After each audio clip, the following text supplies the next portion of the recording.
জনের অধীনে কাজ করে।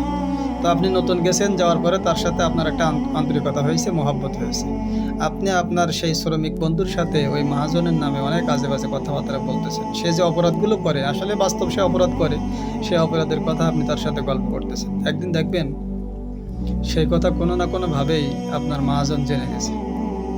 আপনি তখন মনে হবে যে আসলে আমি তো আমার ওই প্রিয় বন্ধুর সাথে তো আর কারোর সাথে বলিনি, ওই বন্ধুর সাথে ছাড়া তো আর কারোর সাথে বলিনি, সুতরাং মহাজন জানলো কীভাবে?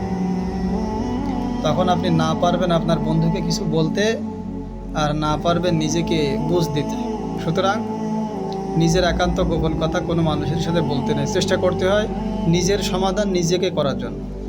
একইভাবে আপনি যদি মসজিদের ইমাম হন, তাহলে মসজিদে তো জানেন যে বিভিন্ন শ্রেণীর মুসল্লি থাকে, বিশেষ করে হাতে গোনা 2-5 জন থাকে যারা সবসময় ইমামের পিছনে খোঁচা মারার জন্য লেগে থাকে। তারা সবসময় ইমামের পিছনে খোঁচা মারার জন্য লেগে থাকে যে ইমাম কি করলো, কি খাইলো, কি করলো না করলো, কোথায় গেল না গেল, সব কিছুর ব্যাপারে তারা গোয়েন্দাগিরি করে। এই গোয়েন্দাগিরি না করার ব্যাপারে আল্লাহ তাআলা সূরা হুজুরাতের 12 নম্বর আয়াতের ভিতরে উল্লেখ করেছেন যে তোমরা গোয়েন্দাগিরি করো না, তোমরা অনুমান থেকে বিরত থাকবে, কেননা অধিক অনুমান গুনাহের কারণ। তা তোমরা করবে না। এক কথায় অনুমান করতে আল্লাহ পাক নিষেধ করেছেন। তো আপনি আপনার কোনো মুসল্লির ব্যাপারে আপনার খারাপ লাগলো, আপনি এক মুসল্লির কথা আরেক মুসল্লির সাথে বলতেছেন, দেখেন অমুক মুসল্লি আমার সাথে আচরণটা করেছে, কি এই খারাপ কথা করেছে।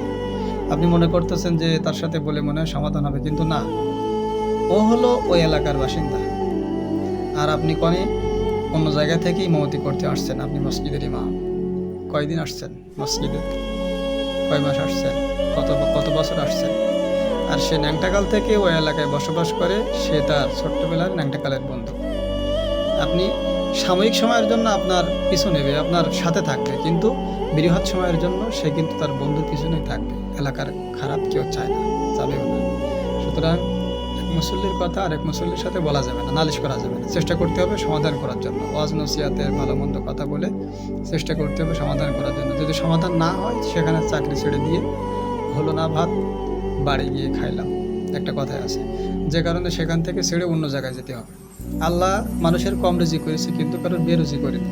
সুতরাং যেখানেই সমস্যা হোক না কেন, সমাধান পারলে নিজে করার চেষ্টা করব। আর যদি সমাধান করার মতো যোগ্যতা না থাকে, তাহলে এমন বিশ্বস্ত মানুষকে ধরবো, মানুষের সাথে বলবো, যাতে করে সেটা সমাধান হয়। যদি সমাধান না হয়, সে জায়গা ত্যাগ করতে হবে।